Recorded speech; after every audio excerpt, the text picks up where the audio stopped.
Blokees, Blokees, Blokees. If you're new to the collecting space, you might be asking yourself, who or what is a Blokee? Blokees, pronounced Blokees and not Blokees, is a Chinese company that makes buildable action figures who have been around since 2014. They launched their Transformers line mid-2023, and that's when they started offering licensed buildable figures for the Transformers franchise. The specific line of Blokees that we're looking at today is the Galaxy version, and this is their mid-size entry into the Transformers market. And if you're not familiar, the entry point starts at Defender, and these are small but highly detailed non-transforming figures. And the Galaxy versions initially, they were just kind of like blown up Defenders. They had similar mold philosophies and articulation, but later that all started to evolve, and we'll get into that. And the next step up from the Galaxy class, these are called the Classics class, and these bring on additional height, details, articulation, highly specialized sculpts, and also light-up gimmicks. But the peakdom of Blokees Transformers is their Action Edition line, and these are massive Transformers, and they provide a detailed model building experience similar to that of Gunpla, but more on those in another video. So GV01, this initial wave starts with a familiar cast of faces from G1, and thanks to the Transformers penchant for recycling molds, we get a few repaints within this set as well. I like some of the figures more than others, specifically the ones with more robotic faces versus the more humanoid ones, which brings me to my first critique. Don't get me wrong, I love these figures, but I think the human face figures, at least the initial ones, they were just a little, too human looking. They look more like cosplayers than they do robots. Case in point, the Dotson brothers. Something about them just feels off. Whether it's the face or decos, I don't know, man. Something about them just feels strange. And of the three, Prowl is probably my favorite. Yeah, it has the most deco, but still, kind of suffers from the human face thing.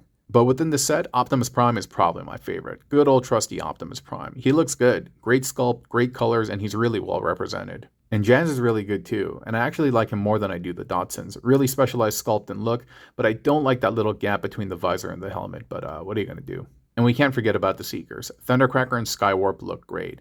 Yes, they do have that human face thing going on, but I think the rest of the sculpt makes it forgivable. Moving on to GV02. This second wave introduced us to our first Dinobot, Grimlock, both in his bot and his alt mode. And one of the unique things that I realized while building Grimlock was that they utilized some of the same molds when building the bot and the dino modes. The wings, chest, and some of the arm components are recycled, which allows the toy to preserve a really consistent look despite its inability to transform, and I think that's just really smart. And this set also introduced us to the first Constructicons, Longhaul and Mixmaster, which immediately gave rise to the question, Devastator, when? Which they would later answer in a different series though.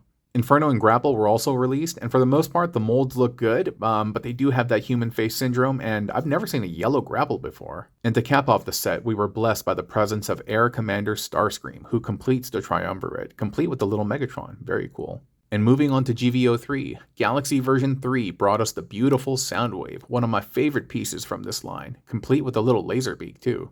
The Lambo brothers, Sideswipe and Red Alert were also introduced, and despite having really nice sculpts and looking pretty decent, they kind of suffer from the human face syndrome, but it's not too bad. Bumblebee was also released, and I was surprised to find that he wasn't a direct carbon copy of the previously released Cliffjumper that I forgot to showcase earlier. They gave our guy some love and crafted him some unique shoes. That's pretty cool. And 2 additional Constructicons were also released, Bone Crusher and Scavenger, and the same goes for the Dinobots, Slag, and his robot in alt mode. Slag's robot mode is done incredibly well. The face is very pleasing to behold. And similar to Grimlock, the bot and Dino mode share similar pieces to preserve that consistent look. Alright, now let's look at GV04. Galaxy version 04 brought us a fan favorite in the Cyclopean scientist Shockwave. A beautifully molded figure that comes equipped with many fun gimmicks. Tarn and Magnus were both introduced in this line, and this represents the first time that a GV figure deviated from the common use of the Soul Block. Both Tarn and Magnus command incredible presence and are larger than the standard Galaxy figure. 2 new Constructicons were also released, Hook and Scrapper, as well as Dinobot Snarl in his bot and alt mode. And this appears to be a theme. You get a couple of Constructicons and 2 Dinobots. In Galaxy version 05, I told you, I don't have it, but it's coming soon. Now let's talk about Galaxy version 06. GV06 brought some interesting changes to the line, and these may have been introduced in GV05, but I can't confirm that considering I don't own the set, and this was the introduction of the reinforced pre-assembled elbow and knee joint. This wave also brought us our first IDW figures in Optimus and Megatron, and both of them have very specialized molds and feel very distinct from their Galaxy version counterparts. The mold specialization continues with Sunstreaker and Wheeljack. Sunstreaker is one of my favorites out of the entire Galaxy G1 cast. Wheeljack is also very specialized and feels less generic. Subtle changes to the sculpt along with the original deco really help him stand out and retain his unique features. And we also got our first Conehead in Dirge, who borrows some of the Seeker molding but adds some of that unique Conehead flair. Another first is that we got Kickback as part of the Insecticons, and he comes with a little buddy shrapnel, which is super duper cool. And finally, the set caps it off with Swoop in both his robot and dino modes, and these are both beautifully represented through their respective sculpts. And finally, GV07, the latest and greatest. So GV07 continues the Transformers 1 rollout that was kicked off in GV05. Additionally, this line possesses new designs for the neck and waist, allowing for a greater degree of posability. Many of TF1's main protagonists are introduced in this line. Alpha Trion, with animation-accurate hunch and head placement. Bumblebee, who can convert into Bedassatron.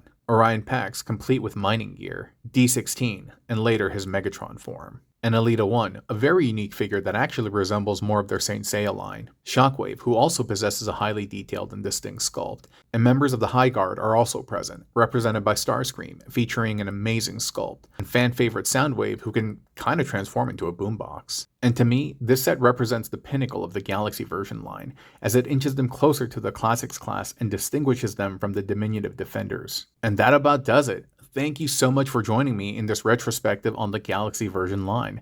This series keeps getting better and better, and I can't wait to see where it goes. I'll talk to y'all next time. Bye bye.